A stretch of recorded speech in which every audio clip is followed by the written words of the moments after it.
स्वागत है आप सभी का स्टडी साइंस 93 पे। कल आदर्श विलयन और अनादर्श विलयन में बता रहा था ideal solution, non ideal solution. तो आइडियल सोल्यूशन पूरा बता दिया मैंने। नॉन आइडियल सोल्यूशन में डिफिनेशन बता दिया है, केवल बताना है मुझे on the basis of molecules. Molecule के आधार पे कैसे नॉन आइडियल सोल्यूशन को डिस्क्राइब करेंगे वो बताना है। तो आइडियल सोल्यूशन में क्या था, मॉलिक्यूल्स के आधार पे। आइडियल सोल्यूशन में देख लेते हैं और नॉन आइडियल में क्या होगा वो देख लेते हैं। नॉन आइडियल सोल्यूशन जो था वो दो तरह का बताया गया था, याद है कि नहीं। एक पॉजिटिव डेविएशन जो कर रहा था राउट लॉ से, और दूसरा नेगेटिव डेविएशन।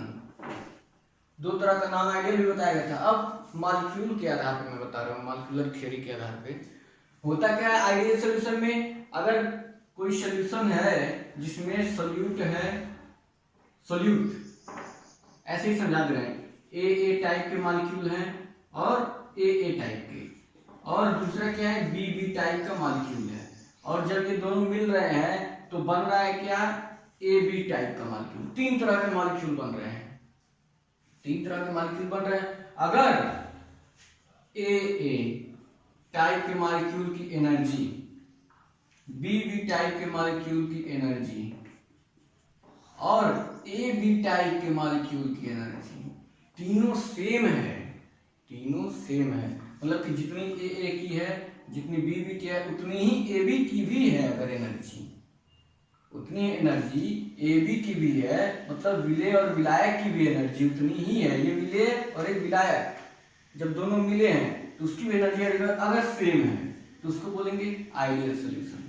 मतलब एनर्जी मतलब क्या है मेरे कहने का, इनके बीच जो अट्रैक्शन है, इंटरमॉलिक्यूलर अट्रैक्शन। एनर्जी का मतलब क्या है, इंटरमॉलिक्यूलर अट्रैक्शन, अंतराणिक आकर्षण बल।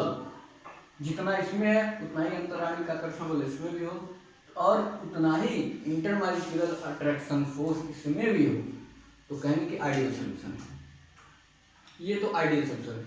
नॉन आइडियल सोल्यूशन में मैंने क्या बताया था कि अगर विलेय विलायक विलायक, सॉल्यूट सॉल्यूट, सॉल्वेंट सॉल्वेंट, इसकी एनर्जी विलेय और विलायक, इसकी जो इंटरमॉलिक्यूलर फोर्स है, इंटरमॉलिक्यूलर अट्रैक्टिव फोर्स जो है इसका, और विलेय विलायक अगर इन दोनों का डिफरेंट है, इसका कुछ और है और इसका कुछ और है, तो उसको कहेंगे non ideal solution.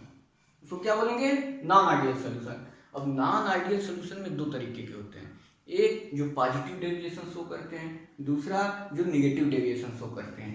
Positive deviation कब शो करेंगे, पॉजिटिव डेविएशन कब शो करेंगे, पॉजिटिव डेविएशन कब शो करेंगे, जब विलेय या विलायक इसकी एनर्जी इससे अधिक हो जाए, ए बी से अधिक हो जाए या कम हो जाए। अब आप लोग सोचिए वाष्प दाब, पॉजिटिव डेविएशन राउल्ट लॉ से कब होता है, वाष्प दाब बढ़ता है। वाष्प दाब जब राउल्ट लॉ से अधिक होता है, राउल्ट लॉ के द्वारा जो प्रिडिक्ट किया गया वेपर प्रेशर है, उससे अधिक अगर वेपर प्रेशर हमारा आ रहा है तो उसको क्या बोलते हैं, पॉजिटिव डेविएशन। कम आता है तो नेगेटिव डेविएशन। ग्राफ भी मैंने बताया है, ऊपर की ओर से ऐसे जाता है। हम बात पॉजिटिव डेविएशन की अभी कर रहे हैं, पॉजिटिव डेविएशन की दिमाग में रखिएगा।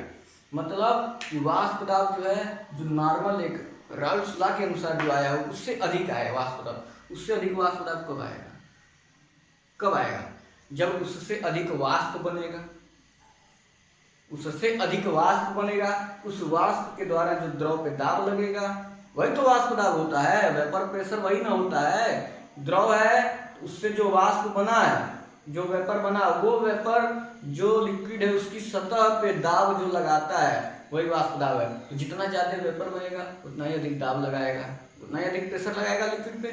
मतलब कि पॉजिटिव डेविएशन यहाँ पे है। पॉजिटिव डेविएशन में क्या होता है, ए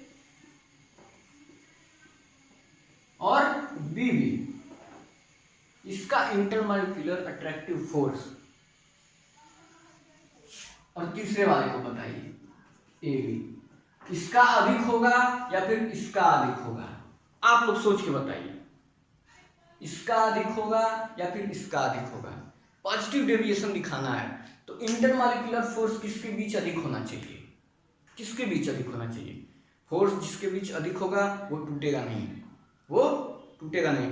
टूटेगा नहीं तो वाष्प में जाएगा नहीं। मतलब कि इसका कम होना चाहिए, ए बी का कम होना चाहिए। ए बी बी का जितना हो उतना हो ठीक है, लेकिन ए बी का कम होना चाहिए।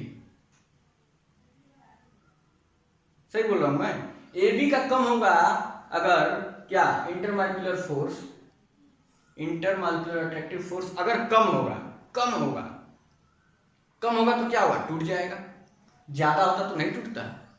यहाँ पे अगर कम होगा टूट जाएगा।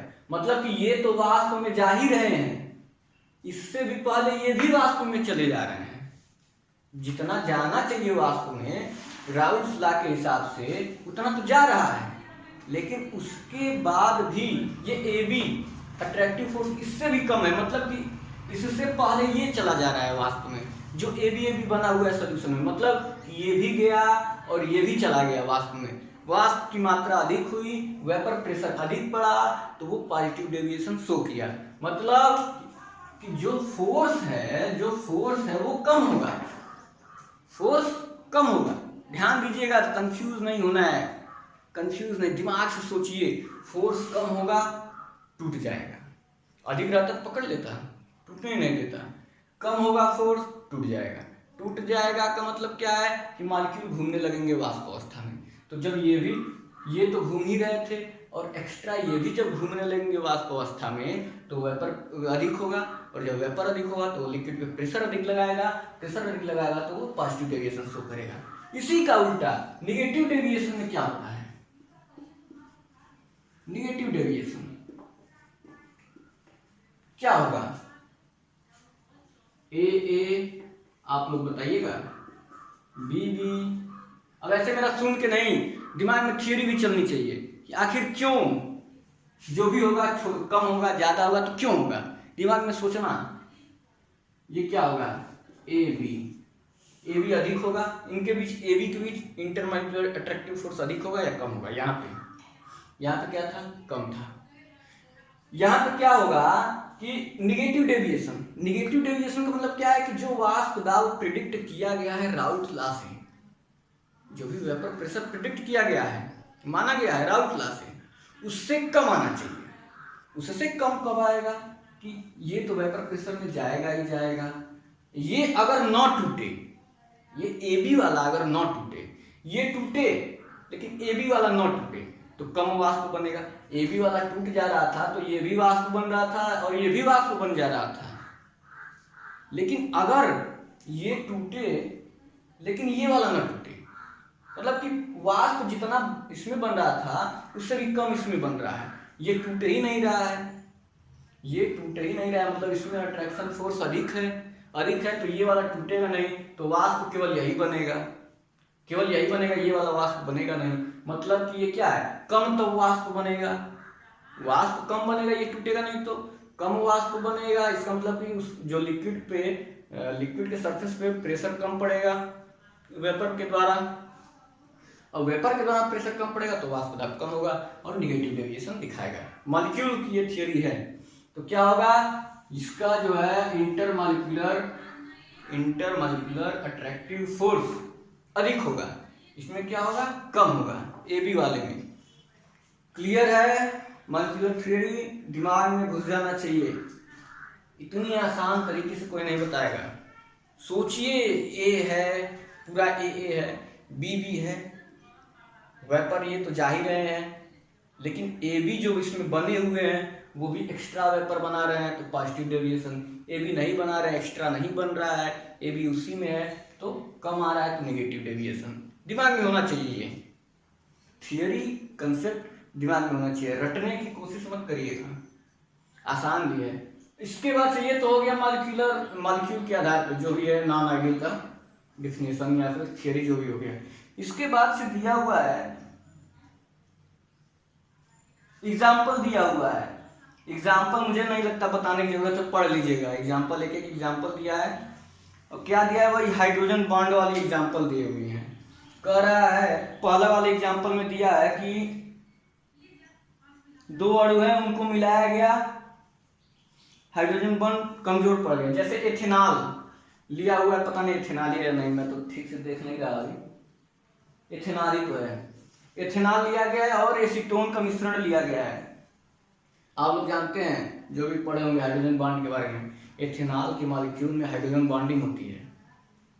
जब हाइड्रोजन बॉन्डिंग होती है एथेनॉल में, तो वो क्या होते हैं, एथेनॉल एक दूसरे से बहुत मतलब जुड़े रहते हैं, और जब उसमें एसीटोन डालते हैं हाइड्रोजन बॉन्डिंग टूट जाती है, और जब हाइड्रोजन बॉन्डिंग टूट जाएगी तो कम ही टेम्परेचर पे वो क्या होंगे, बाद में वाष्प अवस्था में बदलने लगते हैं। तो ये इसका एग्जाम्पल हो गया। एक और एग्जाम्पल इसका भी दिया हुआ है नीचे, वो भी देख लीजिएगा। थियरी समझ में आना चाहिए, एग्जाम्पल तो आप लोग खुद पढ़ लेंगे। हाइड्रोजन बंध एक में जुड़ जा रहा है, एक में हाइड्रोजन बंध बन जा रहा है, इसलिए वो ये AB जो है नहीं ऊपर पर जा पा रहा है। इसके बाद से मैं सीधे शुरू कर रहा हूँ। एक और लाइन दिया हुआ है, azeotrope, positive deviation negative deviation समझ में आया। एजियोट्रॉप भी इसी से रिलेटेड है। एजियोट्रॉप, एजियोट्रॉप स्पेलिंग एक बार मैं भी देखूं, क्लियर नहीं है।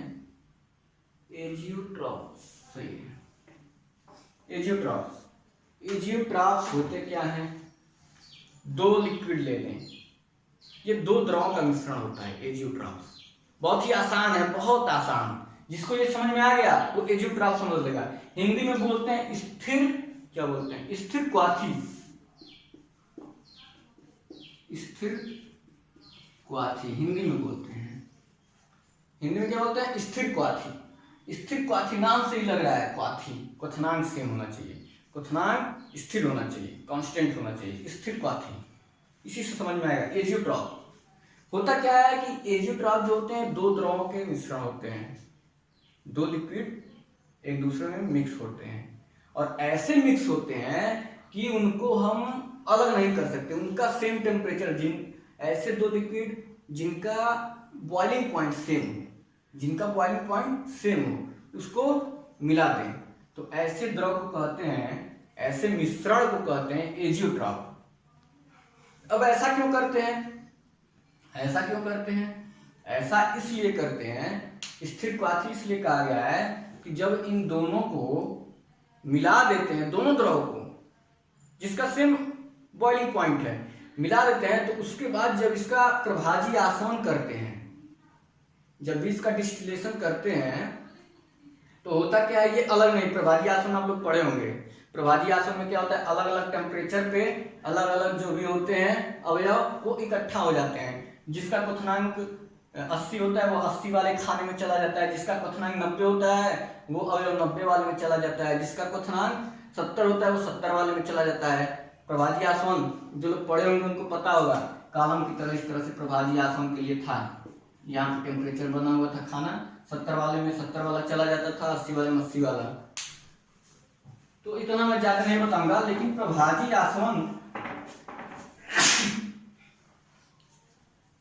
आसवन से अलग नहीं किया जा सकता इन द्रवों को, प्रभाजी आसवन के द्वारा अलग नहीं किया जा सकता। क्यों नहीं अलग किया जा सकता, क्योंकि टेम्परेचर दोनों का सेम होता है, और जब दोनों का टेम्परेचर सेम होगा तो अलग कैसे करेंगे हम प्रभाजी आसवन से, तो अलग नहीं कर पाते हैं। तो ऐसे द्रव जिनको, ऐसे दो द्रवों का मिश्रण जिनको हम प्रभाजी आसवन के द्वारा अलग नहीं कर सकते, एजियोट्रॉप कहलाते हैं।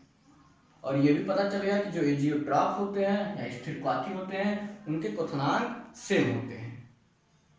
इसके बाद से स्थिर क्वाथी को भी, एजियोट्रॉप को भी दो भागों में बांटा गया है, दो भागों में, एजियोट्रॉप को भी दो भागों में। अब जिसको वो पता रहा होगा, जिसको समझ में आ गया थियरी, वो ये भी बता लेगा। एजियोट्रॉप्स को दो भागों में बांटा गया है। पहला कहा गया है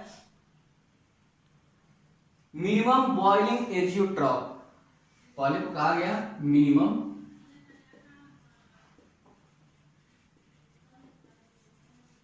बॉइलिंग एजियोट्रॉप, हिंदी में बोलते हैं न्यूनतम, और क्या बोला जाता है, बॉइलिंग क्वथनांक की स्थिर क्वाथी। हिंदी में लिख दे रहा हूं, न्यूनतम क्वथनांकी स्थिर क्वाथी। और दूसरे वाले को क्या बोलते हैं, इसी का उल्टा, मैक्सिमम बॉइलिंग एजियोट्रॉप। इसको क्या बोलेंगे, अधिकतम क्वथनांकी स्थिर क्वाथी। होता क्या है ये, सोचिएगा थोड़ा सा, होता क्या है ये स्थिर क्वाथी क्या होता है। Minimum boiling azeotrope, maximum boiling azeotrope क्या होते हैं। एजियोट्रॉप तो हम जान गए, स्थिर क्वाथी होता है। मिनिमम बॉइलिंग एजियोट्रॉप्स वे होते हैं, मिनिमम बॉइलिंग एजियोट्रॉप्स, ध्यान से सुनिएगा, जिनका बॉइलिंग पॉइंट कम हो, जितना होना चाहिए उससे कम हो। कब कम होगा बॉइलिंग पॉइंट, कम कब होगा, मिनिमम बॉइलिंग एजियोट्रॉप, दिमाग लगाइए, मॉलिक्यूल के हिसाब से दिया हुआ है राउल्ट से। मिनिमम बॉइलिंग, जब मिनिमम बॉइलिंग कब होगा, यहां पे आइए, मिनिमम बॉइलिंग मतलब कि अगर कोई हमारे पास लिक्विड है, ए टाइप, बी टाइप और ए बी टाइप, तीनों टाइप मिक्स है, उसी में तीनों टाइप मिक्स हैं, ठीक। अब हम इसको उबालें बॉयल करें तो ये क्या है, अट्रैक्शन कम है, इसमें इंटरमॉलिक्यूलर अट्रैक्शन कम है, ये डेविएशन अधिक दिखा रहा है, वो सब छोड़िए, सीधे चलिए हम वहां पे चलते हैं। डेविएशन, ये पॉजिटिव डेविएशन दिखा रहा है, पॉजिटिव डेविएशन दिखा रहा है। पॉजिटिव डेविएशन दिखाने का मतलब क्या, ग्राफ याद है ना सबको, इस तरह से है, ये पॉजिटिव डेविएशन दिखा रहा है मतलब ऊपर से जा रहा है, इसीलिए पॉजिटिव डेविएशन दिखा रहा है। पॉजिटिव डेविएशन दिखाने का मतलब क्या है कि वाष्प दाब जो है, मतलब ये वेपर क्या है, जल्दी वेपर में चला गया, जल्दी वेपर में चला गया ना, ये जो है दिखा रहा है पॉजिटिव डेविएशन। पॉजिटिव डेविएशन कब दिखाता है, जब जल्दी वेपर में कोई भी चीज चला जाता है, जैसे ए बी जो है वो अट्रैक्शन कम है, उनके बीच फोर्स कम है, तो वो क्या होंगे, कम ही टेम्परेचर पे वेपर में चले जाएंगे।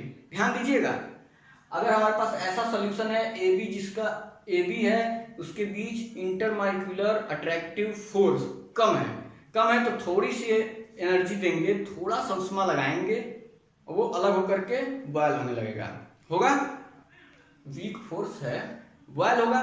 बॉयल होगा मतलब क्या है कि जिसमें पॉजिटिव डेविएशन है वो कम ताप पे ही क्वथनांक पे पहुंच जा रहा है, कम ही ताप पे, कम है, फोर्स कम है, कम ही ताप पे टूट जाएगा, बॉयल होने लगेगा, जो टूटेगा तो ही वाष्प में जाना है। वाष्प में कब जाता है, जब बॉयल होने लगता है। मतलब कि पॉजिटिव डेविएशन में ऐसा केस आता है कि कम ताप पे ये बॉयल होने लगता है पॉजिटिव डेविएशन में। तो हम कह सकते हैं कि जो सॉल्यूशन राउल्ट्स लॉ से पॉजिटिव डेविएशन शो करते हैं, जो भी सॉल्यूशन राउल्ट्स लॉ से पॉजिटिव डेविएशन शो करते हैं, पॉजिटिव डेविएशन जो भी शो करेंगे उनको बोलेंगे मिनिमम बॉइलिंग एजियोट्रॉप।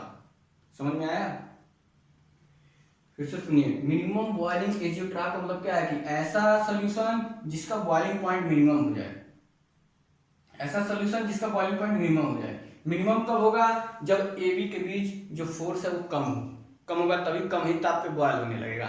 तो ए बी में कब कम होता है, जब पॉजिटिव डेविएशन दिखाता है, पॉजिटिव डेविएशन दिखाता है तब कम होता है, मैं बता दिया। तो उसको बोलेंगे कि जो पॉजिटिव डेविएशन देते हैं राउल्ट्स लॉ से, उसको मिनिमम बॉइलिंग एजियोट्रॉप कहते हैं। मैक्सिमम बॉइलिंग एजियोट्रॉप क्या होता है, जिसका बॉइलिंग पॉइंट अधिक हो जाए, जितना होना चाहिए उससे अधिक हो जाए बॉइलिंग पॉइंट।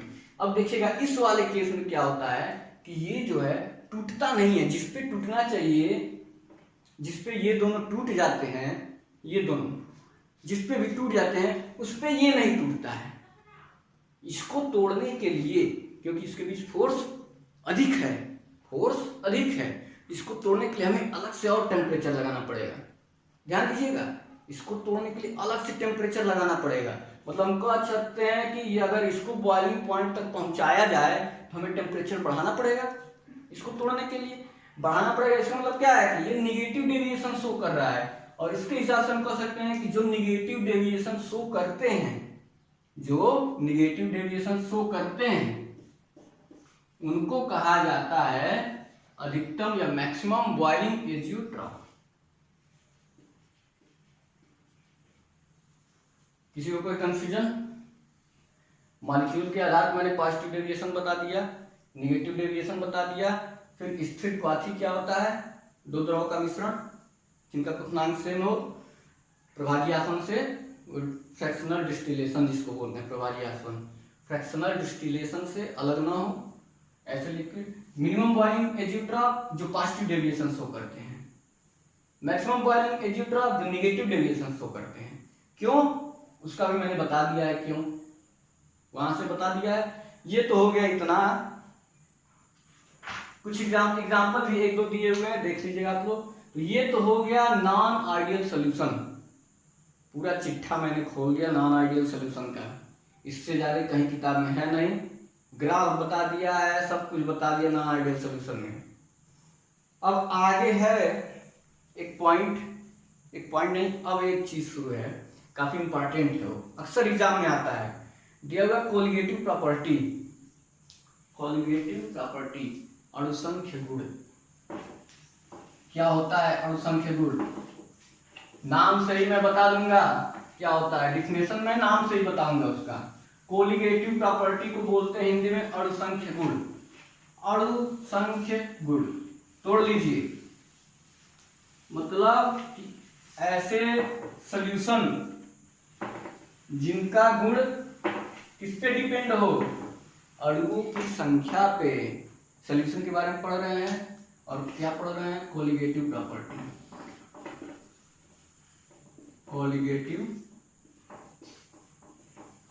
प्रॉपर्टीज जिसको क्या बोलते हैं हिंदी में? अणुसंख्य गुण। हिंदी अगर याद है तो आपको डिफिनेशन याद है। अणुसंख्य गुणधर्म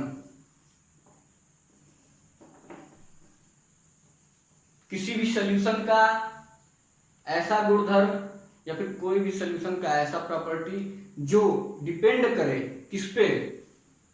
अणुओं की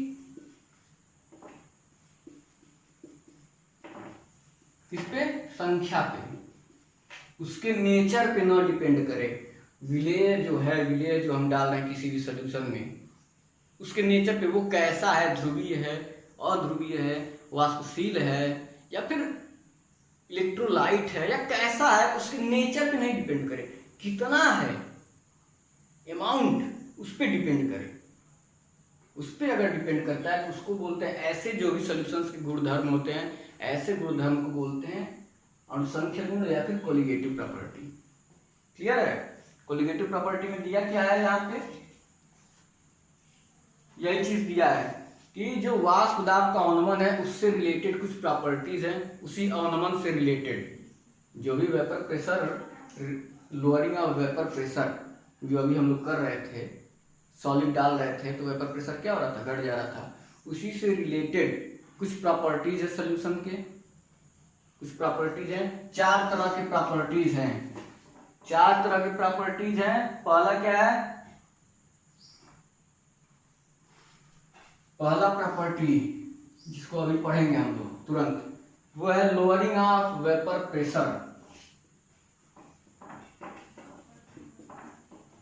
लोअरिंग ऑफ वेपर प्रेशर है या अपेक्षिक वाला है? Relative lowering of vapour pressure है। Relative lowering of vapour pressure क्या बोलते हैं इसको? ऑफ सॉल्वेंट का क्या बोलते हैं? Relative lowering of vapour pressure को वाष्प दाब का आपेक्षिक अवनमन। पहला पॉइंट है वाष्प दाब का आपेक्षिक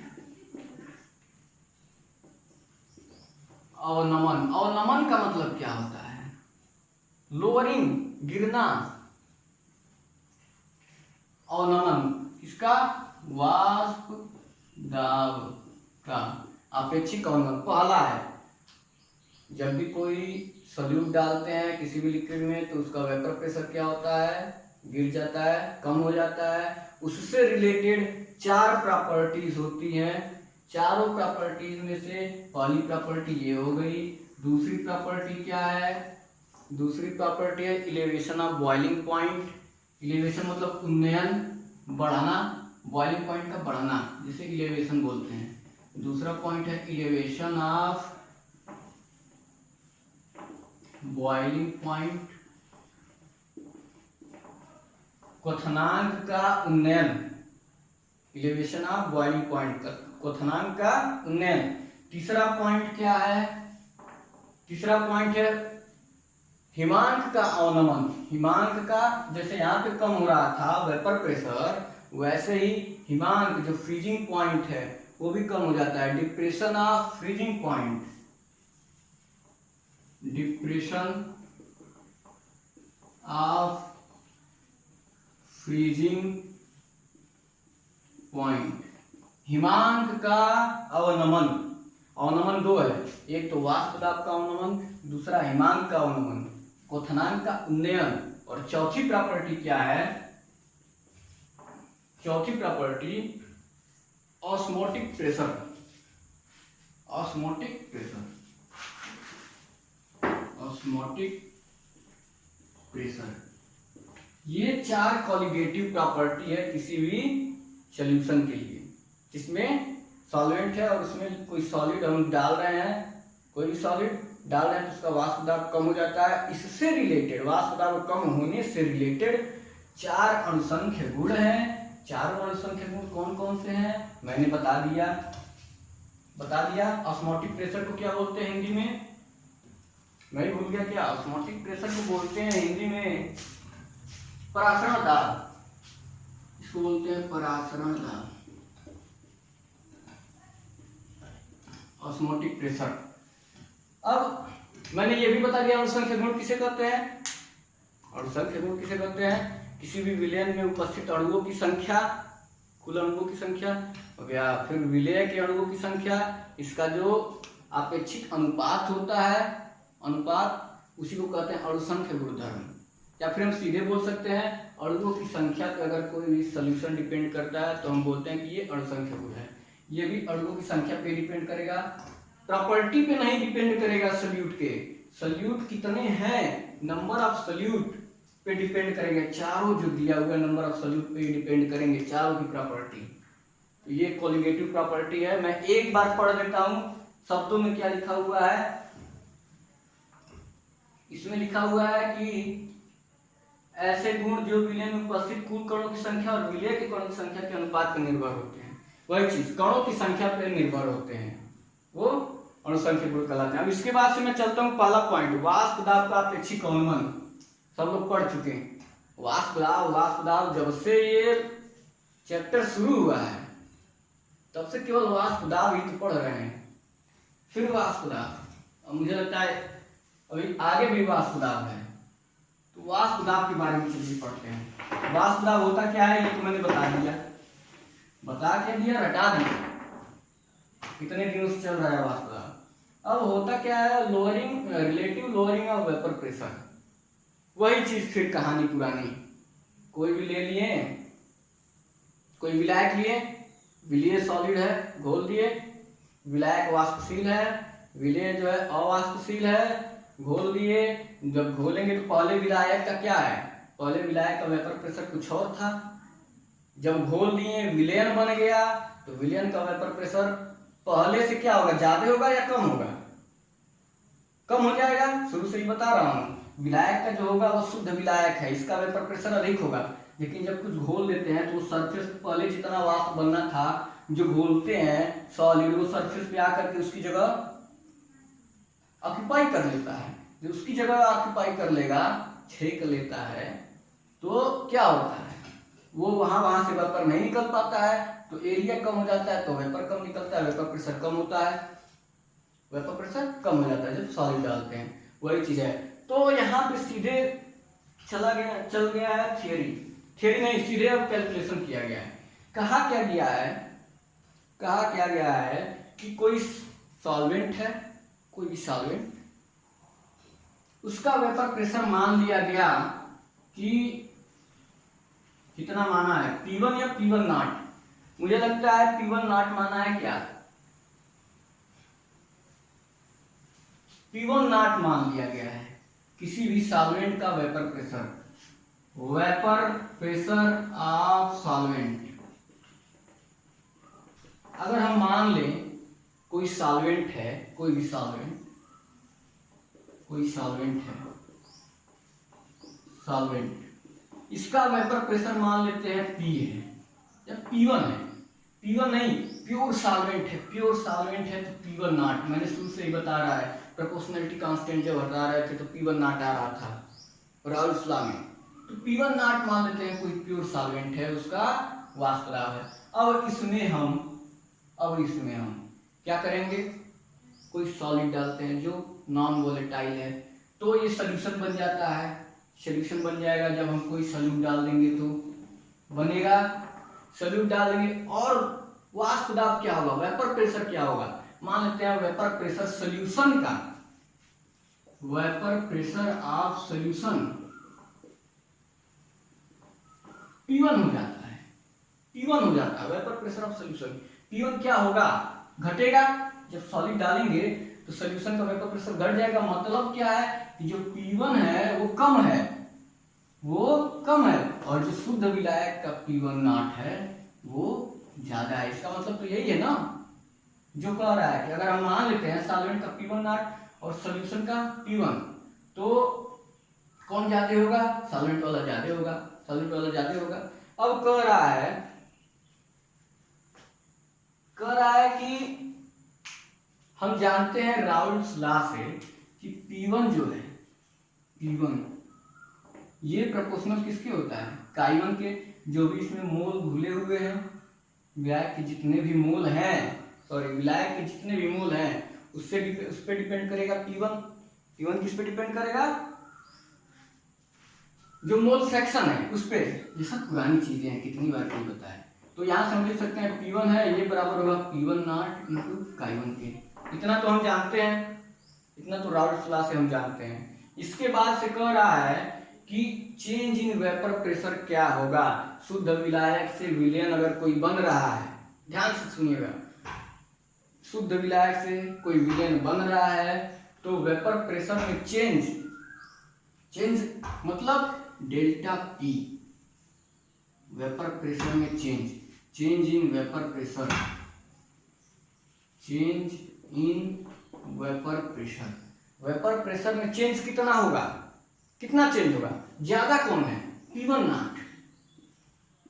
नॉट ज्यादा है, और कितना हो गया, पर P1 था, डाले तो कम हो गया, कम वाले को घटा देते हैं, मतलब जब उसमें डाले कोई सॉलिड तो P1 हो गया, तो डेल्टा P कितना हो गया, P1 नॉट माइनस P1।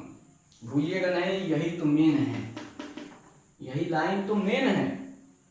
मतलब चेंज इन वेपर प्रेशर, विलायक का ज्यादा होता है तो उसको पहले लिखेंगे, विलयन बनने के बाद कम होता है तो घटाने पे माइनस P1 लिखेंगे। क्लियर है। P1 की जगह पे हम क्या लिख सकते हैं, ये लिख सकते हैं, हम इसको मान लेते हैं इक्वेशन 1 है, इसको मान लेते हैं इक्वेशन 2 है। फ्रॉम इक्वेशन 1 एंड 2 क्या लिखेंगे, चेंज इन वेपर प्रेशर जो है वो P1 नॉट माइनस P1 की जगह पे P1 नॉट Chi1 लिख सकते हैं, P1 नॉट कॉमन कर लेते हैं, चेंज इन वेपर प्रेशर क्या हो जाएगा, P1 नॉट अगर हम कॉमन कर लें बचेगा क्या, यहाँ पे 1 और माइनस यहाँ पे क्या बचेगा, Chi1, यही बचेगा ना, क्यों, इसको मान लेते हैं इक्वेशन 3। अब यहां से हम कह सकते हैं कि सॉल्यूशन हमारा क्या है, बाइनरी सॉल्यूशन है, सॉल्यूशन बाइनरी है, Chi1 plus Chi2 equal to 1, पढ़े हैं तो याद है, Chi1 plus Chi2 equal to 1, solution binary है, तो बताया है मैंने, क्यों, पिछले लेक्चर में बताया है, पिछले लेक्चर में। तो Chi1 हम जानते हैं Chi1 plus Chi2 is equal to 1, तो यहां से Chi2 इक्वल टू क्या हो जाएगा, 1 माइनस Chi1 लिख सकते हैं, मतलब कि 1 माइनस Chi1 की जगह पे Chi2 लिख सकते हैं। इसको मान लेते हैं इक्वेशन 4, तो 1 माइनस 3 और 4 से 1 माइनस Chi1 की जगह पे Chi2 रखेंगे, और जब ये रखेंगे तो क्या आ जाएगा, delta P is equal to क्या है, P1 नॉट इंटू काई2 होगा। इसको कहते हैं इक्वेशन 5। आ गया हमारा यहां तक। इसके आगे क्या कहा गया है? इसके बाद कहा गया है कि जिस विलयन में कई अवास्तविक विलय होते हैं, कह रहा है कि यदि यहां से क्या ये प्रूफ हो गया कि कोई भी विलयन है उसका जो वेपर प्रेशर होता है या चेंज इन वेपर प्रेशर वो डिपेंड करता है विलयन में जितने भी विलेय के, जितने भी विलेय जो डाला गया है, ये तो P1 है, विलेय P2 काई1 है, ये काई2 है विलेय वाला। तो जितने भी विलेय के मोल अंश होते हैं सारे मोल फ्रैक्शंस के योग के बराबर होता है जो वेपर प्रेशर में चेंज होता है। चाहे उसमें एक विलेय डालें चाहे 3-4 डालें, सबका योग कितने अंश कितने मोल फ्रैक्शन पड़ रहे हैं उनका योग होता है चेंज इन वेपर प्रेशर। और इसके बाद से कह रहा है ये तो हो गया चेंज इन वेपर प्रेशर हो गया, डेल्टा P1 या डेल्टा P कुछ भी मान लेते हैं। यहाँ पे डेल्टा P1 ही माना है बुक में, इसको भी डेल्टा P1 ही माना है, इसको भी delta P1 change in vapour pressure. अब इसके बाद से ये तो हो गया चेंज इन वेपर प्रेशर, वाष्प दाब में परिवर्तन। अब अपेक्षिक अवनमन क्या होगा? अभी क्या है? अभी तो ये लोअरिंग ऑफ वेपर प्रेशर है। अभी क्या है? Lowering of vapour pressure. Lowering of vapour pressure कितना है, मतलब चेंज कितना हुआ, कितना कम हुआ, ये है। ध्यान से सुनिएगा। हमें क्या है, हमें और आगे क्या कर सकते हैं, हम आगे क्या कर सकते हैं, हम आगे निकाल सकते हैं relative lowering point of vapour pressure. Relative lowering point of vapour pressure कैसे निकालते हैं? जो वेपर प्रेशर है, lowering of vapour pressure delta P1, उसमें शुद्ध विलायक का वाष्प दाब उससे अगर डिवाइड कर दें, शुद्ध विलायक के वाष्प दाब से डिवाइड कर दें तो उसको कहा जाता है अपेक्षिक अवनमन। क्या मेरा मतलब है? Delta P1 upon P1 not, इसी को बोलते हैं अपेक्षिक अवनमन। मतलब कि चेंज इन, मतलब सॉल्यूशन में कितना वाष्प दाब कम हुआ और बट्टे शुद्ध विलायक का वाष्प दाब। सॉल्यूशन में कितना वाष्प दाब में अवनमन हुआ, किसी भी सॉल्यूशन में वाष्प दाब का अवनमन कितना हुआ और शुद्ध विलायक का वाष्प दाब कितना है, इसका अनुपात अपेक्षिक अवनमन कहलाता है। डिफिनेशन याद कर लीजिए, मैं लिख नहीं रहा हूं, बोल रहा हूं मुंह से, वो भी क्या देख के बोल रहा हूं, केवल ये एक लाइन, एक चीज देख करके बोल रहा हूं। आप भी बस दिमाग में बैठा लीजिए, आप भी दिमाग में बैठा लीजिए, बस इतना ही बैठा लीजिए। और ये किसके बराबर है? अगर हम P1 से डिवाइड किए हैं इसमें, तो इधर भी P1 से डिवाइड करेंगे, काई2 अपान P1, P1 नॉट से ये P1 नॉट कट जाएगा, हमारे पास आएगा क्या? डेल्टा P1 बटे P1 नॉट। और डेल्टा P1 को हम क्या लिख सकते हैं? P1 नॉट माइनस P1 लिख सकते हैं। डेल्टा P1 को क्या लिख सकते हैं? P1 नॉट माइनस P1 और बट्टे P1, ये किसके बराबर है? काई2 के। हो गया, निकल गया relative lowering of vapour pressure.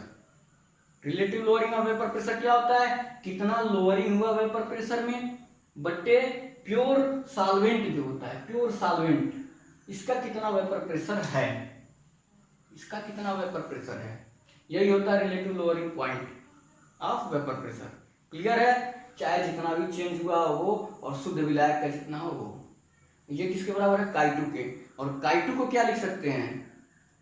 काई2 को मान लीजिए N1 एक का था, N2 एक का है, तो काई2 बराबर क्या होगा? काई2 जगह पे लिख सकते हैं N2 अपान N1 प्लस N2 लिख सकते हैं। इसको कह लेते हैं इक्वेशन 6। अब बताइए यहां तक कोई दिक्कत है? एक बार फिर से सुन लीजिए, शुरू से बता रहा हूं। हमें निकालना क्या है? Relative lowering of vapour pressure. सबसे पहले मान लेते हैं शुद्ध विलायक है, उसका P1 है वेपर प्रेशर, कुछ डाल दिए विलेन बन गया तो पहले P1 नॉट है शुद्ध का, कुछ डाल दिए तो वो कम हो गया और मान लिए वो P1 हो गया। अब चेंज इन P1 कितना हुआ? पहले था ज्यादा, अब हो गया कम, पहले था ज्यादा अब घटा दिए कम वाले, कितना चेंज हुआ? वो डेल्टा P1 से मान लिए डेल्टा P1 यहाँ से निकल गया। अब हम जानते हैं ये जो होता है formula P1 = P1 not into Chi1 रख दिए यहाँ पे, P1 की जगह पे रख दिए, ये P1 की जगह क्या रख दिए, ये राउल्ट लॉ वाला रख दिए, तो P1 कॉमन लिए और 1 - x1 या फिर Chi1 को लिखते हैं Chi2। तो हमारा कुल आ गया मामला सेट होकर के ये, यहाँ तक तो कोई दिक्कत ही नहीं है। डेल्टा P1 जो है वो P1 नॉट Chi2, यहाँ तक कोई दिक्कत ही नहीं है। ये तो हो गया lowering point of vapour pressure या फिर लोअरिंग ऑफ वेपर प्रेशर, ये हो गया। लेकिन रिलेटिव लोअरिंग क्या होता है, इसी में अगर हम शुद्ध विलायक का भाग देते हैं वेपर प्रेशर का, मतलब कि डेल्टा P1 में P1 नॉट का भाग देते हैं। और डेल्टा P1 क्या है, डेल्टा P1 क्या है, यही ना है डेल्टा P1, मतलब P1 नॉट माइनस P1 बटे P1 नॉट कर दें तो इसी को क्या बोलेंगे, relative lowering of vapour pressure. और ये किसके बराबर है, Chi2 के। Chi2 क्या कर सकते हैं, N2/N1 + N2 बस।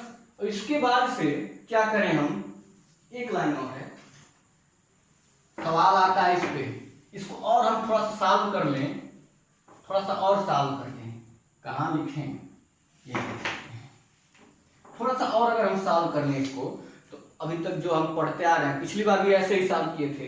क्या माने थे कि N2 जो है बहुत कम है N1 की अपेक्षा। क्या माना गया था पिछली बार, N2 जो है वो बहुत ही कम है N1 की अपेक्षा।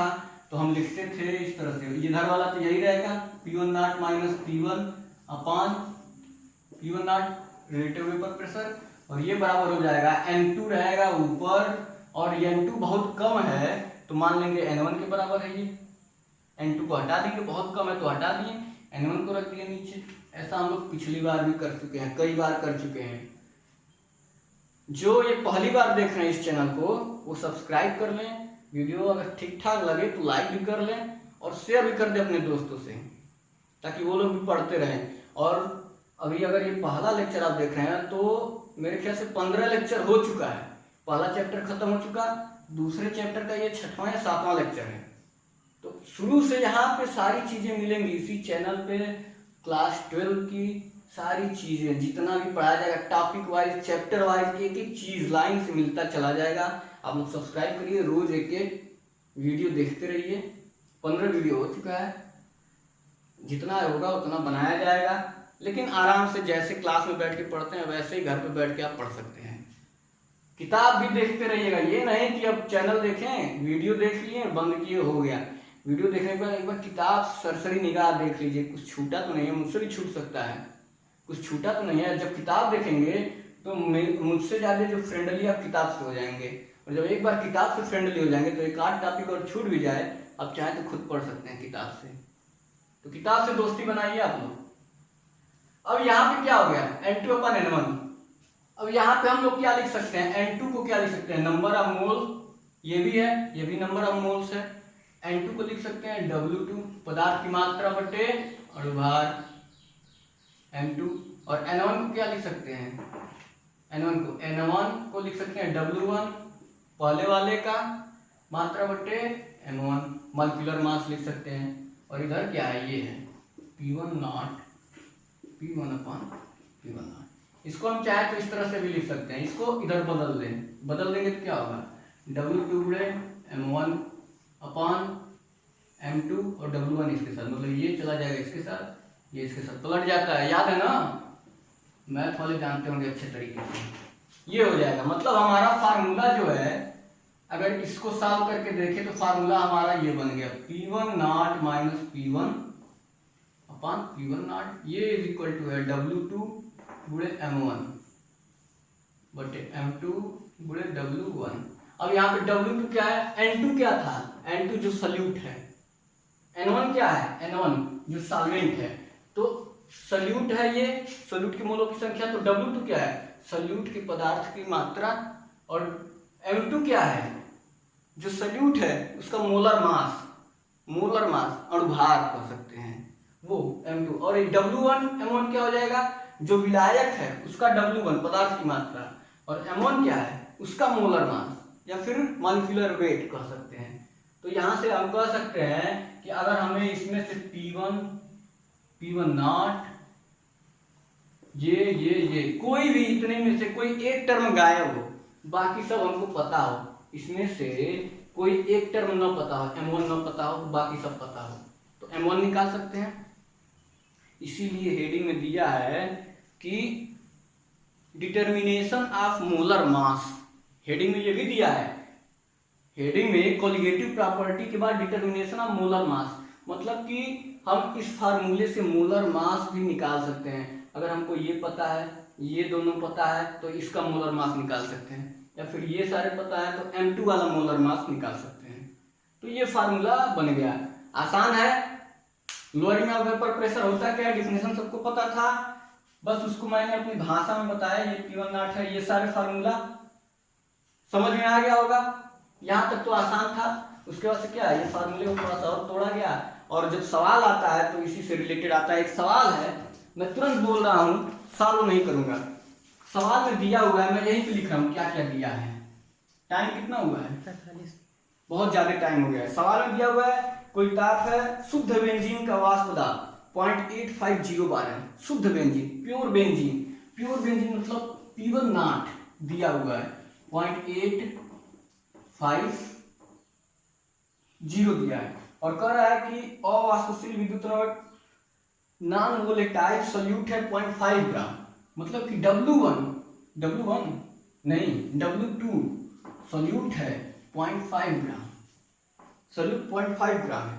कह रहा है कि बेंजीन में घोला गया है, बेंजीन में मतलब क्या है कि W1 कितने ग्राम बेंजीन में, W1 दिया हुआ है, W1 दिया हुआ है, W1 कितना ग्राम दिया, 39 ग्राम, 39 ग्राम दिया हुआ है W1। और क्या कहा है, विलयन का वाष्प दाब, जो विलयन है P1 दिया हुआ है, वो जो विलयन बन गया है उसका दिया हुआ है 0.845 बार दिया हुआ है, और हमको बेंजीन का M1 पता चल जाएगा। निकालना क्या है, ठोस का मोलर द्रव्यमान निकालना है। बेंजीन का M1 हमको पता चल जाएगा, ये तो हमको पता है क्या होता है बेंजीन का, C6H6, M1 निकाल लेंगे। बेंजीन का M1 कितना आ जाएगा, 78 ग्राम पर मोल आएगा, 78 ग्राम। अब देखिए ध्यान से, ऐसे सवाल पूछता है, P1 नॉट दे दिया, P1 दे दिया, W2 दे दिया, W1 दे दिया, M1 दे दिया, और मोलर मास पूछ रहा है जो सल्यूट है, M1 पूछ रहा है, M2, हाँ M2 पूछ रहा है। अब बताइए, यहाँ ये हमारे पास फार्मूला है, फार्मूला तो याद ही होगा, फार्मूला तो नहीं भूल सकते हैं आप, क्यों, क्योंकि ये डेल्टा P है, नीचे P1 नॉट है, उसके बाद क्या है N2 और W1 N1, और इसको आप खुद तोड़ के लिख सकते हैं। तो यहाँ पे हमको ये भी पता है, ये भी पता है, देखिए P1 नॉट P1 पता है, ये सारा ये इधर पता है, W2 पता है, M1 भी पता है, W1 पता है, तो M2 निकल नहीं जाएगा। ऐसे ही सवाल पूछेगा, इतना आसान, सब कुछ पता है, एक चीज नहीं पता है तो निकाल लेंगे। तो ये हो गया पॉइंट खत्म। लंबा क्लास है लेकिन अच्छा क्लास था, और बाकी चीजें अगले क्लास में। धन्यवाद।